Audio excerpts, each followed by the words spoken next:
제7회 지방선거에 정의당 소속 당선자들을 대상으로 한 정당 사무처 관계자 연수가 실시됐습니다. 시도 선관위의 사무처장이 한자리에 모여 지방선거를 되돌아보고 평가하는 자리가 마련됐습니다. 싱가포르 선거국 연수단이 중앙선거관리위원회를 방문하고 민주주의와 선거에 대한 이야기를 나눴습니다. 민주정치 지도자를 양성하는 제11기 민주시민정치 아카데미가 지난 27일 정운찬 전 국무총리를 강사로 특별 프로그램을 실시했습니다.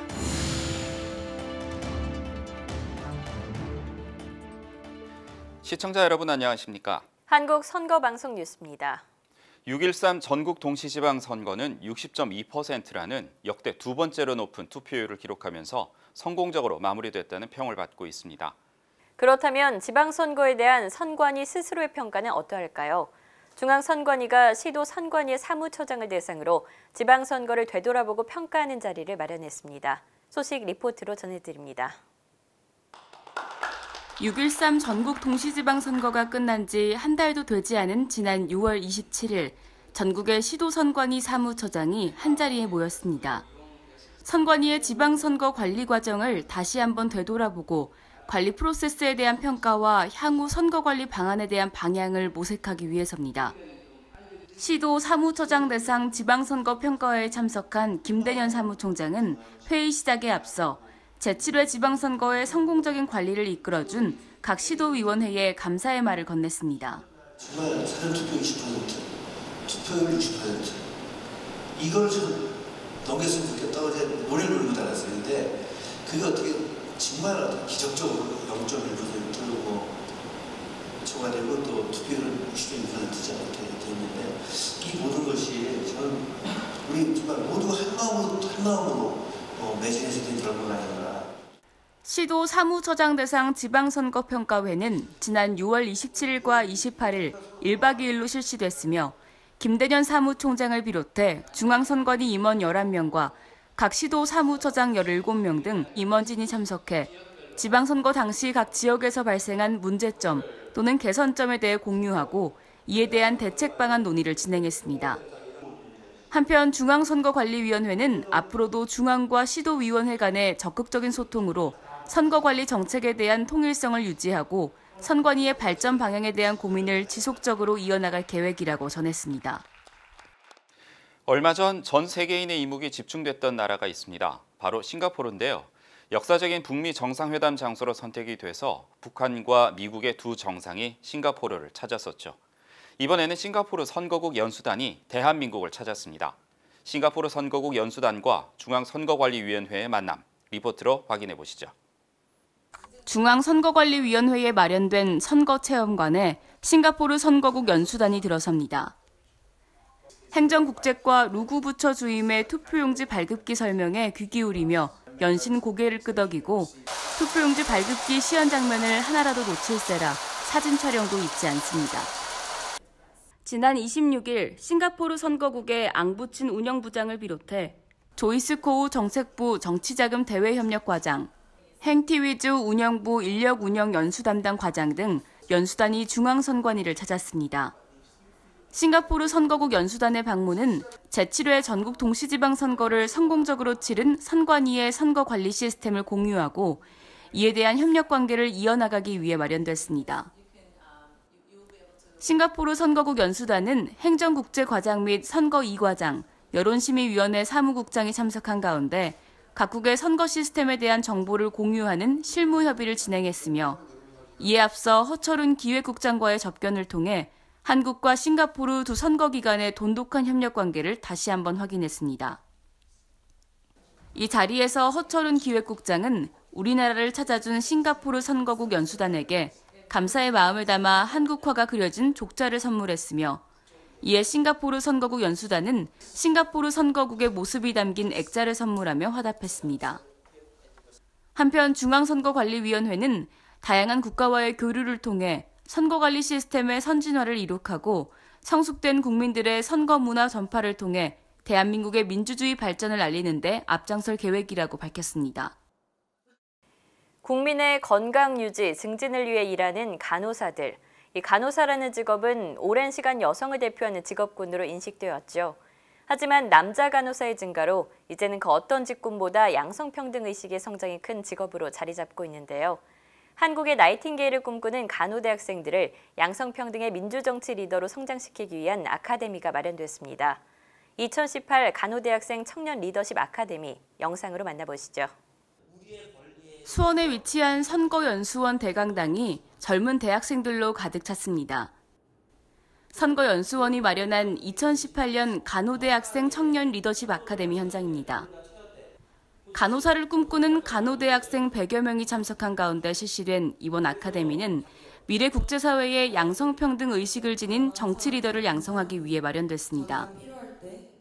27일과 28일 이틀간 진행된 간호대학생 청년 리더십 아카데미는 선거연수원 김윤태 행정사무관의 민주시민교육의 이해라는 주제의 강의를 시작으로 소스토리 손정영 공동대표의 긍정적 조직문화 추구 등 다양한 강의가 이어졌으며 여성 정치인과의 만남, 간호사의 미래 비전에 대한 특강 등 간호대 학생들을 위한 프로그램이 마련돼 참석자들의 호응을 얻었습니다. 선거연수원 관계자는 선진 선거문화 정착 및 선거참여 제고를 위해서는 2030 세대의 민주시민 교육이 절실하기 때문에 매해 이와 같은 아카데미를 이어오고 있다며 앞으로도 다양한 단체와의 연계를 통한 아카데미 및 연수 프로그램을 개발 운영할 계획이라고 전했습니다. 정의당 이정미 대표, 노회찬 원내대표를 비롯해 제7회 지방선거에 정의당 소속 당선자들을 대상으로 한 정당 사무처 관계자 연수가 실시됐습니다. 지난 22일부터 23일까지 이틀간 홍익대학교 국제연수원에서 열린 이번 연수는 정치관계법 특강을 시작으로 의정활동 가이드 마련, 대한민국 정치발전 방안 및 정치 현안에 대한 토론 등의 프로그램으로 진행됐습니다. 중앙선관위는 제7회 지방선거 당선자에 대한 정치관계법 등 안내를 통해 선진 정치 문화를 조성하고 정당 사무처 관계자 등의 역량 제고 및 건전한 정당 발전을 위해 이번 연수를 실시했으며 정의당 당원 400여 명이 참석했습니다. 대한민국의 미래를 이끌어갈 민주정치 지도자를 양성하는 제11기 민주시민정치 아카데미가 지난 27일 정운찬 전 국무총리를 강사로 특별 프로그램을 실시했습니다. 지난 4월 개강한 이래 총 16주간의 교육 프로그램을 진행하는 민주시민정치 아카데미는 지난 27일 10주차를 맞아 정운찬 전 국무총리 지도로 사회 현안에 대한 주제로 회의와 토론을 진행했습니다. 제11기 민주시민정치 아카데미는 밀리언셀러 김홍신 작가를 원장으로 선거, 정치, 경제, 사회 등에 관련된 전문 과정과 역사, 인문, 문화, 언론 등 교양 과정으로 운영되며 2013년 첫 문을 연 이래 사회 각계각층의 민주정치 지도자 350여 명의 지도자를 배출하는 등 민주주의 향상에 기여하고 있습니다. 시도 기록관의 기록물 관리 역량 및 정보 공개 처리의 전문성을 강화하고 각종 기록자료 및 행정사료 관리, 보존의 중요성에 대한 인식을 제고하기 위해 시도 기록관 워크숍이 개최됐습니다. 지난 28일과 29일 양일간 열린 이번 워크숍에는 중앙위원회 기획조정실장, 선거기록 보존소장, 총무과장 및 시도위원회 임원, 기록물 담당관 등 70여 명이 참석했으며 제7회 전국 동시지방선거와 관련한 기록물 관리, 정보 공개의 문제점 및 개선 방안에 대한 논의가 이뤄졌습니다. 이 밖에도 선거위원회 관련 각종 기록자료 및 행정사료 등을 관리, 보존하는 방향에 대한 회의가 진행됐습니다. 우리나라는 정치에 대한 국민의 참여와 선거운동에 공평한 기회를 주기 위해서 다양한 장치들을 마련해 놓고 있는데요. 그중 하나가 바로 선거비용 보전입니다. 후보자 또는 정당이 선거운동을 위해 지출하는 비용을 국가에서 보전해주는 선거비용 보전. 오늘 선거상식에서는 선거비용 보전에 대해 자세히 알아봅니다. 장현지 아나운서입니다. 지난 4월 중앙선거관리위원회에서는 안내책자를 한 권 발간했습니다. 160페이지에 달하는 이 책은 바로 선거비용 보전 안내서인데요. 제7회 전국 동시지방선거를 앞두고 후보자들의 선거 비용에 대한 개요와 보전 대상, 방법에 대해 상세히 그리고 친절히 정리되어 있습니다.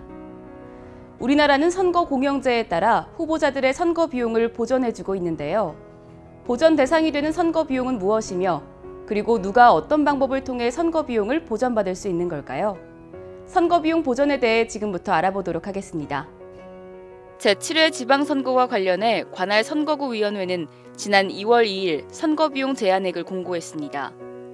선거비용 제한액이란 정당 또는 후보자가 해당 선거에서 사용할 수 있는 선거비용의 한도 금액을 말하는데요. 선거운동의 과열과 금권선거를 방지하고 후보자 간의 경제력 차이에 따른 선거운동 기회의 불균형을 완화하며 선거비용의 과다 사용으로 발생할 수 있는 물가 상승 등의 부작용을 최소화하기 위해 법정 선거비용을 산정해 공고하고 있는 것입니다. 이와 함께 우리나라는 일정 비율 이상 득표한 후보자에게 선거일 후 선거비용을 보전해주는 선거비용 공영제를 채택하고 있습니다. 선거비용 공영제 역시 경제적인 능력과 상관없이 유능하고 참신한 인재의 등용을 위한 제도인데요. 그렇다면 선거비용 보전의 요건은 무엇일까요? 비례대표 선거를 제외한 선거에서는 후보자가 당선되거나 사망한 경우, 후보자의 득표수가 유효투표 총수의 100분의 15 이상인 경우에는 후보자가 지출한 보전 대상 선거비용의 전액을 보전받을 수 있으며, 비례대표 선거에서는 후보자 명부에 올라있는 후보자 중 당선인이 있는 경우에 선거비용 전액 보전이 가능합니다. 또한 후보자의 득표수가 유효투표 총수의 100분의 10 이상, 100분의 15 미만인 경우에는 후보자가 지출한 보전 대상 선거비용의 100분의 50에 해당하는 금액을 보전받을 수 있습니다. 후보자를 알리기 위한 인쇄물부터 선거 유세를 위한 차량, 그리고 선거사무 관계자의 교통비, 식대 등 선거비용 지출에 해당하는 품목은 그 종류와 수가 다양한데요. 선거비용이라고 해서 모든 항목을 보전받을 수 있는 것은 아닙니다. 인쇄물과 시설물 공개장소 연설, 대담 관련 비용, 그리고 선거사무 관계자의 수당과 실비 관련한 선거비용, 그리고 후보자의 방송 연설 관련 소요비용과 신문, 방송, 인터넷 광고 관련 소요비용 등은 보전 대상 선거비용에 해당돼 선거비용 보전을 받을 수 있지만, 예비후보자의 선거비용이나 회계보고서에 보고되지 아니하거나 허위로 보고된 비용, 공직선거법에 위반되는 선거운동을 위해 또는 기부행위 제한 규정을 위반하여 지출된 비용, 그 밖에도 증빙서류가 첨부되지 않거나 후보자가 실제 지출하지 아니한 비용 등은 보전 대상에 해당되지 않기 때문에 그 비용을 보전받을 수 없습니다. 관할 선거구위원회는 선거일 후 10일까지 선거비용 보전을 청구하면 그 청구 내역을 확인 조사하여 선거일 후 60일 이내에 해당 후보자에게 선거비용을 보전하고 있는데요. 이번 6.13 지방선거는 6월 25일까지 선거비용 보전 청구를 하게 되면 8월 12일 이내에 선거비용을 돌려받을 수 있게 됩니다. 선거비용 보전 청구를 하는 모두가 선거비용을 보전받을 수 있는 것은 아닙니다.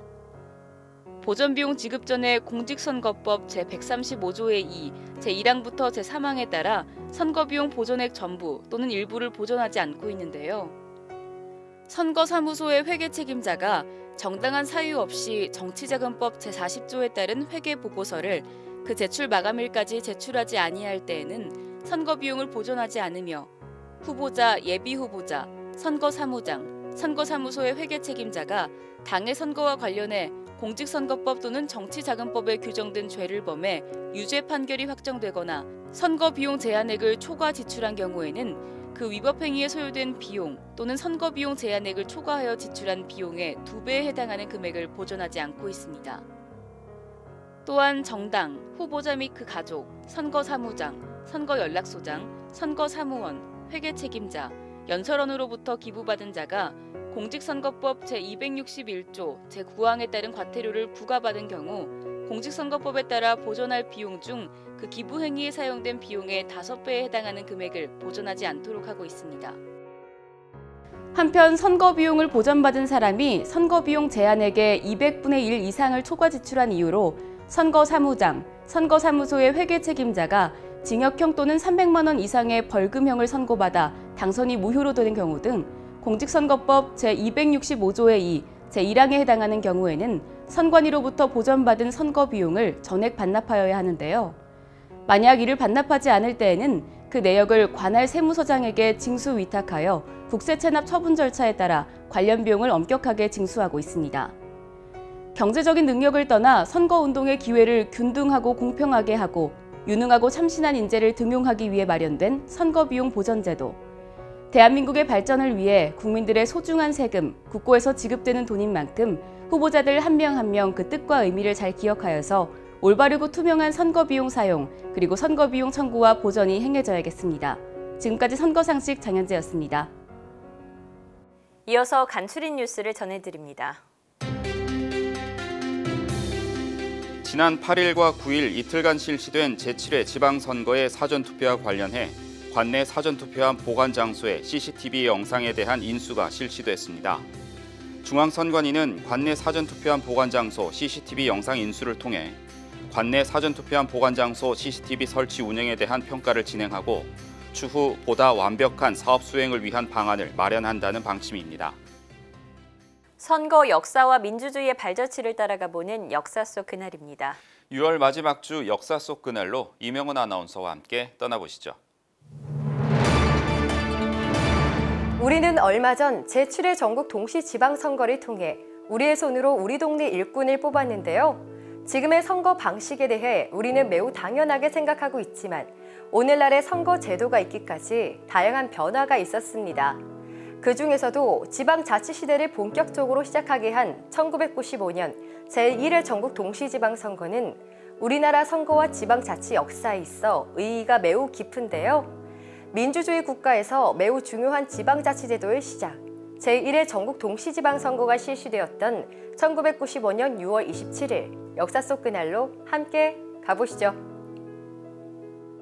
지방선거란 지방자치법에 따라 주민들이 해당 자치단체의 장과 지방의회 의원을 뽑는 선거로 정치 권한을 분산시켜 지방정부 간 경쟁의 유발로 정부 경쟁력을 강화시킴은 물론 개인의 권리와 책임의식 고취를 통해 민주시민의식을 신장시키고 주민 복지를 효율적으로 증진시킬 수 있는 장점이 있습니다. 우리나라의 지방자치제도는 1949년 7월 지방자치법이 제정됨에 따라 1952년 첫 지방선거를 시행하여 9년간 지방의회가 운영된 바 있지만 1961년 5.16 혁명으로 그 후 30여 년 동안 지방선거가 치러지지 못했는데요. 이후 1991년 지방선거가 실시됐지만 이는 전국 동시지방선거는 아니었습니다. 구시군 의회 의원과 시도의회 의원을 국민의 손으로 직접 선출하게 됐지만 중요한 지방자치단체장의 선거는 실시되지 못한 상태였는데요. 민주화의 강한 열망과 문민정부의 탕생으로 1994년 제정된 공직선거 및 선거부정방지법이 법률로 제정, 공포됨에 따라 1995년 6월 27일 제1회 전국 동시지방선거가 치러지게 됐습니다. 지방자치단체장의 선거가 처음으로 포함되어 시도지사와 구시군 의장, 시도의원과 구시군 의원까지 4개 지방선거가 동시에 실시되는데요. 당시 처음으로 전국 동시지방선거를 치르게 되면서 후보자 수, 연설회, 현수막이 이전 선거에 비해 압도적으로 많아 지방행정의 거의 전 인력이 선거에 차출될 정도로 어려움을 겪는 해프닝도 있었다고 합니다. 풀뿌리 민주주의에 꽂힌 지방자치의 본격적인 시작을 알리는 제1회 전국 동시지방선거는 국민들의 많은 관심 속에 치러진 것을 알 수 있듯이 역대 전국 동시지방선거 중 가장 높은 투표율인 68.4%를 기록했습니다. 이 선거로 조순 전 서울시장을 비롯한 15명의 광역단체장과 230명의 기초단체장, 875명의 광역의원이 선출됐는데요. 이때 지방자치단체장 및 지방의회 의원의 임기는 지방선거를 국회의원 선거의 중간선거 성격을 지닐 수 있도록 하기 위해 3년으로 줄었는데 1998년에 제2회 전국 동시지방선거 때부터 임기를 4년으로 정했습니다. 1995년 치러진 제1회 전국 동시지방선거는 본격적인 지방자치 시대를 열었다는 것 외에도 선거사에서 중요한 역사를 갖고 있습니다. 국가적인 선거 관리의 효율성을 위해 4개의 선거를 동시에 실시한 점, 새로운 선거 문화의 정착과 민주정치의 실현을 도모하고자 제정된 공직선거 및 선거부정방지법이 적용된 최초의 선거라는 점인데요. 바로 이러한 제도적인 조정을 통해 자리 잡게 된 선거와 지방자치제, 이제 우리 손으로 뽑은 일꾼들이 공명정대하게 일을 할 수 있도록 많은 관심과 참여가 필요할 때입니다. 우리나라는 대통령 선거를 직선제로 치르고 있지만 사실 우리의 대통령 직선제 역사도 그리 오래되지는 않았습니다. 1987년 반독재 민주화, 직선제를 갈구한 국민들의 염원과 투쟁은 대통령 직선제를 주요 골자로 한 6.29 선언을 이끌어냈으며 이후 헌법 개정과 대통령 직선제를 치르게 됐는데요. 27년의 군부 독재를 끝내고 제도적 민주주의를 회복시킨 계기가 된 1987년 6.29 민주화 선언이 있었던 역사 속 그날로 함께 가보시죠. 1985년 2.12 총선 이후 야당과 제야 세력은 간선제로 선출된 제5공화국 대통령 전두환의 도덕성, 정통성의 결여와 비민주성을 비판하면서 직선제 개헌을 주장했습니다. 이에 전두환은 1987년 4월 13일 일체의 개헌 논의를 금지하는 호헌 조치를 발표했는데요. 이러한 상황 속에 서울대 학생 박종철이 경찰의 고문으로 사망한 사실이 알려지면서 전국은 대결 국면으로 치달았으며 반독재 민주화 요구 시위가 일어났습니다. 하지만 이러한 국민들의 민주화 요구에 제5공화국은 최루탄으로 대응했고 1987년 6월 9일 당시 연세대학생이었던 이한열 열사가 최루탄을 맞고 쓰러지게 되면서 분노한 국민들은 광장으로 다시 모여들었습니다. 6월 10일 전국 18개 도시에서 민주헌법 쟁취 국민운동본부가 주최하는 대규모 가두 집회가 열렸는데요. 특히 서울 시내 곳곳에선 민주화를 위한 시위가 일어났고 경찰이 시위에 동참하는 시민들을 체포하자 일부 시위대는 명동 성당으로 피신했습니다. 국민들은 명동 성당 안에서 농성을 벌이던 시위대들을 응원하며 필요한 물품을 지원하기도 했는데요. 이어 6월 18일에는 명동 성당에서 자리를 옮겨 최루탄을 반대하는 최루탄 추방 대회가 서울을 비롯해 전국에서 열렸고 연일 계속되던 시위는 6월 26일 전국 37개 도시에서 사상 최대 인원인 100여만 명이 밤늦게까지 격렬한 시위를 벌이기도 했습니다. 이에 경찰력이 마비되자 정부는 한때 군 투입을 검토하였으나 국민들의 간절한 마음을 막을 순 없었는데요. 국민들의 민주화와 직선제 개헌 요구를 받아들이며 당시 대통령 후보이자 민정당 대표인 노태우는 시국 수습을 위한 특별선언인 6.29 선언을 발표했습니다. 주요 내용으로는 대통령 직선제 개헌을 통한 1988년 2월 평화적 정권 이양, 대통령 선거법 개정을 통한 공정한 경쟁 보장, 김대중의 사면 복권과 시국 관련 사범들의 석방, 인간 존엄성 존중 및 기본 인권 신장, 자유 언론의 창달, 지방자치 및 교육자치 실시, 정당의 건전한 활동 보장, 과감한 사회 정화 조치의 단행 등의 내용을 담고 있습니다. 이후 여야 합의로 1987년 10월 국민투표를 실시하여 대통령 직선제, 5년 단임의 헌법으로 개정, 지금에 이르게 됐으며 12월 16일 대통령 선거에서 민정당 후보 노태우가 36.6%의 지지를 얻어 당선됐습니다. 6.29 민주화 선언은 민중 항쟁에 의한 급격한 변혁이나 지배층에 의한 점진적인 개혁과는 달리 저항 세력과 지배 세력 간의 타협과 합의의 산물이라는 점에서 의미가 있는데요. 이처럼 타협을 통해 독재의 벽을 무너뜨리고 민주화의 바람을 불러일으킨 주역은 한 사람의 영웅이 아닌 보통의 국민들이었습니다. 오늘날의 민주주의가 있기까지 자신들의 생명을 희생한 평범한 국민들이 있었다는 것, 그리고 오늘날의 민주주의를 지키기 위해선 우리의 노력도 필요하다는 것 꼭 기억해야 할 것입니다. 중앙선관위에서 알려드리는 주요 소식입니다. 선거에 대한 유권자의 관심과 선거 참여 의식을 높이는 데 기여한 선거 보도를 발굴 시상해 정책 중심 선거 문화를 확산하기 위한 인터넷 선거보도상 후보작을 공모합니다. 인터넷 선거보도심의위원회가 주최하고 한국언론학회가 후원하는 이번 공모전은 제7회 지방선거와 관련된 특집, 기획, 연재보도 등 시리즈 보도를 대상으로 실시하며 전국 언론사 및 기자는 누구나 참여 가능합니다. 접수 기간은 7월 12일 오후 5시까지며 인터넷 선거보도심의위원회 웹하드 또는 인터넷 선거보도심의위원회로 우편 접수하면 됩니다. 정책 공약 중심의 아름다운 선거 문화를 조성하는 데 기여한 기자 및 언론 관계자 여러분의 많은 참여와 관심 부탁드립니다. 장마와 함께 7월의 문턱에 다다르면서 올해도 어느덧 절반이 지나가고 있습니다. 지난해 말 치러진 평창 동계올림픽부터 제7회 전국 동시지방선거 그리고 월드컵까지 2018년을 그 어느 때보다 숨가쁘게 지나온 것 같은데요.